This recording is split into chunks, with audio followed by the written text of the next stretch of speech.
Right, mgeli we-SABC lihaye okunye nathi ngumhlalutyi wezopolitiko uGqirha Xolisile Ngumbela okuba ke mbukela sichazele banzi ngokuqhubekayo kwikomishoni kaMadlanga kunye nekomiti yepalamente ye-ad hoc ephonononga ubugebenga ungenelela kwezopolitiko kunye nobuqhophololo kwinkqubo yezobulungisa kulwaphulo-mthetho. Sijonga ke mbukeli ubungqina obungundoqo obuthe baveliswa nguye uLieutenant General Dumisani Khumalo kunye nebambela likamphathiswa wamapolisa uProf Feroz Kachalia.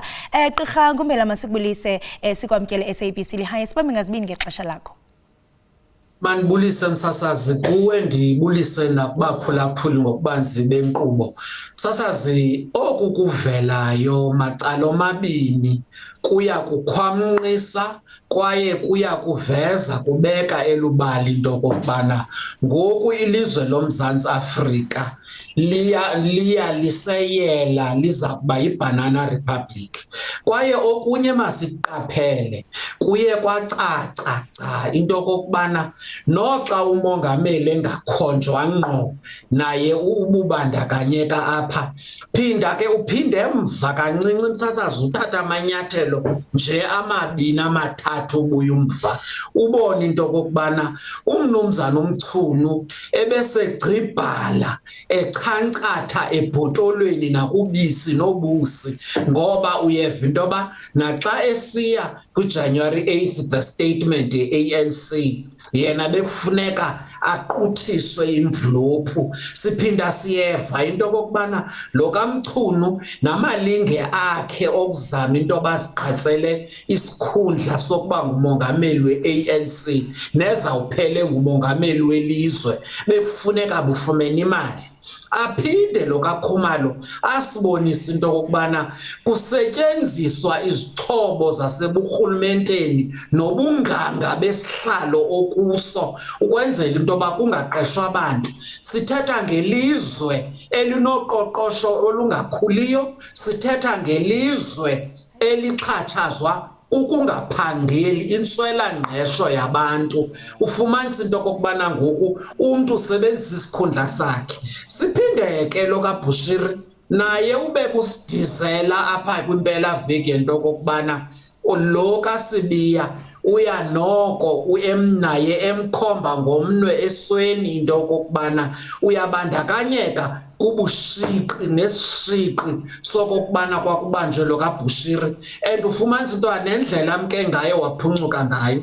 Kodwa ke msasazi manditsho ndithi ndingomnye ke wabantu ebebesithi yiMadlanga yi-ad hoc noko bendingayiboni ngasonye kodwa ke xa uzijonge zombini zikhompyutha ngalamangqina kwaye ngoku ufumanisa into yoba iParliament i-ad hoc lena ithi makongezwe kunyenyiswe ixesha. Ufumanisa izinto ezivelayo ziyoyikeka kwaye ngoku kuyavela into yokokubana okunene the political overlap and the confusion ecreatwa zezi commission. Uphinde msasazi ndiyafuna ke ndiyibethelele into yobana ukhuseleko lamangqina noxa ndingaqinisekanga ncam ndingade ndive ndithenge ncam ibali likaBrown Mokgotsi lokudutyulwa kwakhe awungeyazi kodwa ke isenokuba bubunyani bokokubana ozithile abaphezulu bazama into okokubana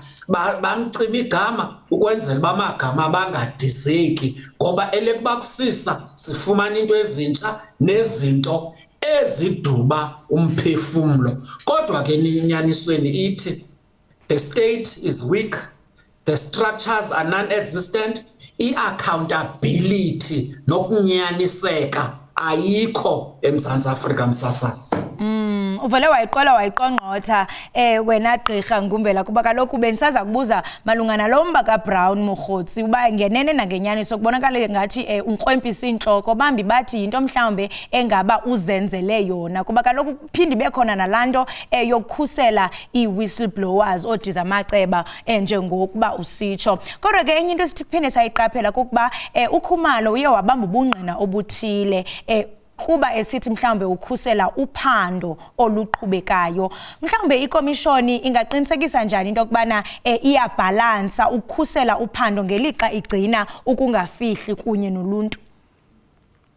Uyabona ke msasazi babuyela andifuna ukuthi besiyithethile lento mna nawe sasavumelana abaphulaphuli mabayiqaphele into kokubana apha sikwingxuba kaxaka yento kokubana kubekho ubungqina okuzawubethwa ngoyaba kuba kusithiwa la matyala saqhubeka.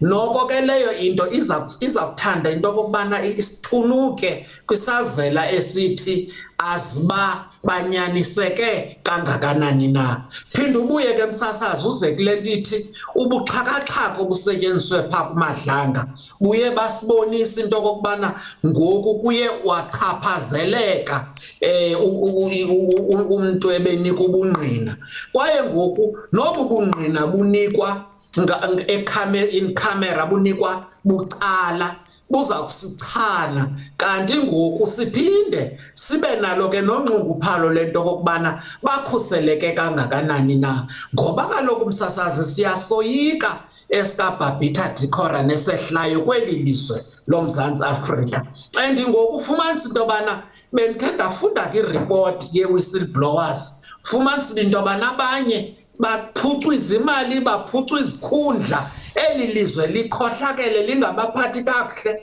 noxa politically ngamadlebe omlomo sisithi siza kubakhusela. Ubone into kokubana noko asithi sithetha nje sibhibhidla amazinyo, kodwa ke bona ubungqina obu nethi okaKhumalo benabo ubungqina zabunike ekhusini okanye ubungqina angenabuthi phaa buyibeka ekubeni iqhwalele ikomishoni lena, ekubeni basingekaqiniseki into yokuTerry Mutau wayekelani na, ngoba okokuthi wayekela imali asikaqiniseki, and abanye bethu abazange bayikholelwa loo nto kuba kaloku imali yayiqingqwe yagqitywa nabo, kwaye nexesha lekomishini liqingqiwe, umntu uzawukwazi ubuyela kwibhizinesi yakhe. Kodwa ke uMadlanga makachancathe kuhle awakhusela amanqina, kodwa yena lo usadutyulelwe imoto noko asikaqinisa umnqwazi awuqini. Ngoba abanye bathi hey, abanye bathi bazibonele ngamehlo, bathi bazibonele ezidubulela yena imoto yakhe. Abanye bathi kutheni ezawusebenzisa imoto loluhlobo nje asiyazi, kodwa ke ndiqinisekile into yokubana ekuhambeni kwexesha inyani okanye into yenzeke ebumnyameni iphinde kuvele ekhanyeni. Gqirha Ngumbela, ngamazwi wakho wathi into yokubana sisemgxobhozweni apha kuba sine ad hoc sine Madlanga commission. Ngoku simbonile nomphathiswa obambeleyo wamapolisa uFiroz Khachalia wavuma sisho into yokubana noko inkonzo leyesipolisa kuyabonakala into yokubana yinto edibenisele nezopolitiko. Ukuvuma kwakhe isityholo esinjena ekuthini kuthi? Kaloku msasazi ithi lento iprofessor ubonile bumkhombe ubhembesile, bekunyanzeleka ke into kokubana nayo ivele libali nikuluvo lwayo. Msasazi phinda ke uthatha amanyathelo amabini abuye umva ujonge ubungqina ukucula kukaMnumzana uCele, and uzibuza umbuzo wento kokubana uMnumzana uCele bebekade bekwicamp enye kunye noMnumzana uMchunu, inoba ihambe yabhidana phi. Ndiphinde ke msasazi ndithi kuwe ukuba kufutshane kumongameli we-ANC and nokuba nefuthe kuyayibangela ngelinye ixesha yantlukwano, and ngoku bekuye kwacaca into kokuba okaMchunu he tended up kuba ndingayibeka phecelezi ngesangisa to be careless, ngoba uye wasondela kakhulu apha kumongameli ngela xesha bekhe wangabiyo ipremier kwela phondo laKwaZulu Natal. Wahambe ke wakhankasela umongameli wangena, ngoku uthe sawubona into yobana tshini ndiyakwazi uyenza le nto waqonda into kokubana angazenzela naye. Umphathiswa ke lo ukhoyo sabambileyo uyibonile and uyayibona into kokubana ubungqina bukekelele ekubeni ba lo kaMchunu uye wangenelela ngezopolitiko kwaye akwasetyenziswa Msasazi ke bendikhe ndamenywa ke kwiqonga laseYunivesithi yaseSolplaatje apho bendithetha khona banzi ngokwahlukana kwe-administration nezopolitiko ngoba zimbini izinto zahlukene kodwa there's a fizzy fine line eyohlulayo kwaye ke ngokukhange yohlulwe apha esipoliseni ufumanisa uba uminister was both strategically and also uminister esenza nezinto ezo-implementa kanti i-implementation ngeyiyekele apha ke ngoku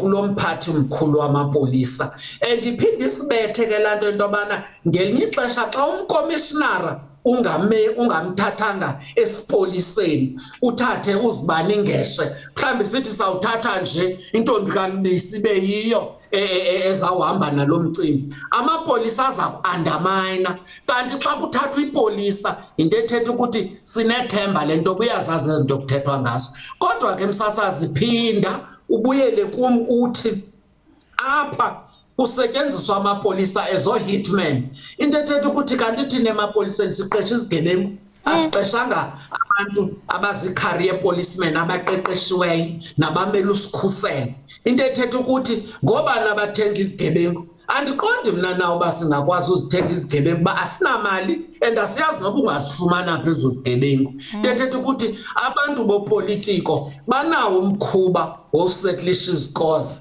ngantoni ngokusebenzisa imali leyo abayithafazayo abangenayo ngoba kakade behleli yonke into beyenzelwa nge-expenses ze-taxpayers. Yile nto Gqirha Ngumbele yayithethwa Njengele Umkhwanazi sisho into yokubana ngenxa yokunyuka kwezinga lentswelangqesho wonke nabani na uyangena kwinkonzo yesipolisi ufumanisa omnye akanalo uthando lokuba asipho lona ingcambu lwaphulomthetho ungena nje kuba mhlawumbe ejonge ikroba kusithwa kuyangena ekokwakucula kukaBheki Cele kwabonakala into yokubana kukhona amaqela amabini awadizayo ngethuba kwi-ad hoc sisho into yokubana kubonakala ngathi kukhona icala likaNjengele Umkhwanazi uNjengele uDumisani naye wazibala ebala kanye noFani Masemula uNjengele wathi kunelinye icala elesibini apho kukhona yena uSenzo Mchunu uNkabinde kwakunye noShadrack Sibiya eloqhekeke kwendicinga balilo wena Doc kodwa ke enye into esiyibonile pha kuProf Khatshaliya kukuba ugxeke ukuchithwa kwe-political killing task team njengokusikelela okukhulu into mhlambe wena Gqirha kufuneka ibe kanti iyafunwa nzulu yiParlamente njengenyathelo lolungiso olubambekayo kuba nabantu bayazibuza into yokubana yonke lentetho izawuyapi ingaba kuzobanjwa umuntu siyaqonda into yokubana zonke ezi zinto zizawuya nakumongameli ngakumbi pha kwiMadlanga Commission but what is the end result Doc? Ndikuva kakuhle into kokubana uthi ibingathi kanti ingazizithukuthuku zenja eziza kuphelela eboyeni into ethetha ukuthi mna ukuba bendinomnika icebiso ndenza inhlaba mkhosi bendiyakuthi makuthathwe zonke izikhulu zasemapoliseni ngoba kakade uthanda selukhona okanye ke phecelezi umbhalo sowusedongeni othi akusekho nto ilungileyo pha phezulu phaya bendiza kubadudula ndibakhuphe bonke ndiqale okutsha kwaye ngoku into eyenzekayo bekumele uba yena umongameli nokokuba akakayiphayana noba akazukuya bekumele uba ngoku senayo iway forward ethi ukuze ndibuyisele isidima namandla isihomo nesithozela eburhulumenteni ngakumbi esipoliseni utshayele konke okuya kuphayana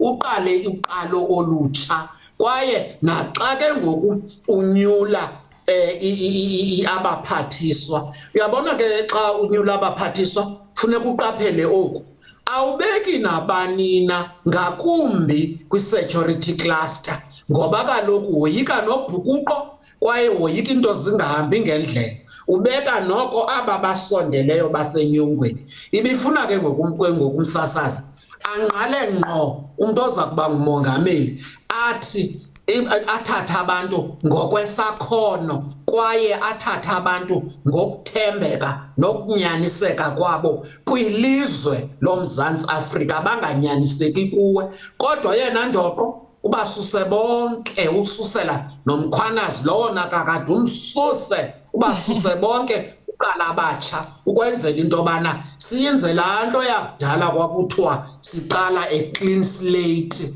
ukwenzela into okokubana kungabikho mahasa azawuvuka nomntu ozawuthi besiqhele ukuthi bekungasingenza olaa hlobo lukazibani uqala olutsha ubhekwe phambili ngumntu wonke.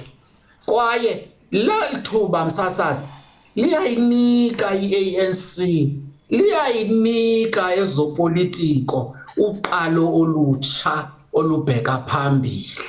Xa uthi gqirha kusiphulwa ingcambu wonke umntu inoba kuquka naye umongameli weli? Umongameli kaloku yena akazuphinda abuye, kodwa ke i-ANC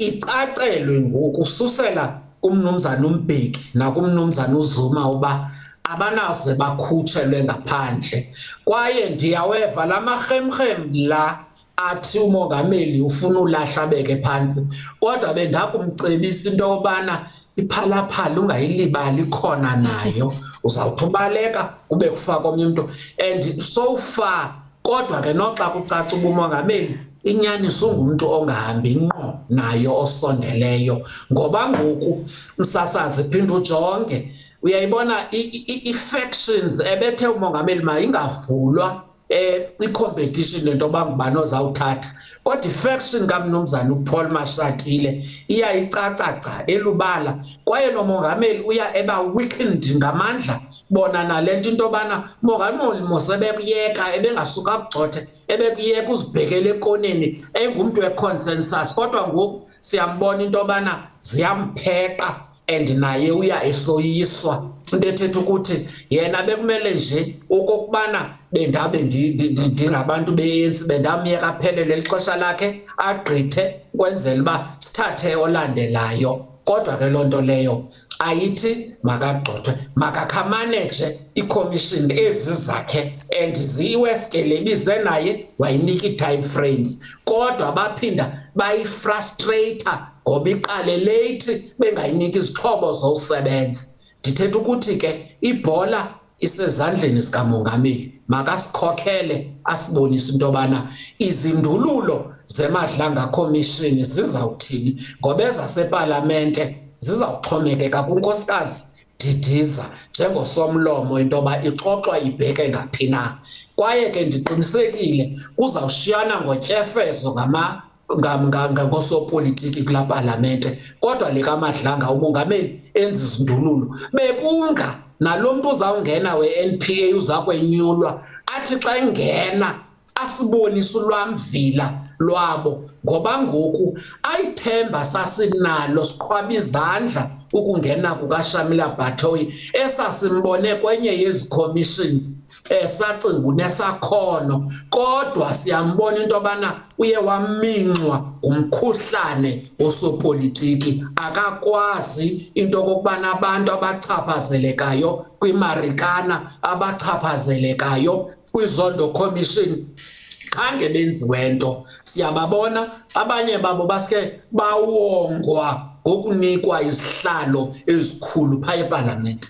Mhla ngokutsho kaloku gqirha into yokubana noko no-NPA lo ngunodoli ongenamazinyo, asiyazi naye mhlambe xa ivela kwikomishoni okanye kwi-ad hoc uzawuchaza ngeliphi icala lakhe.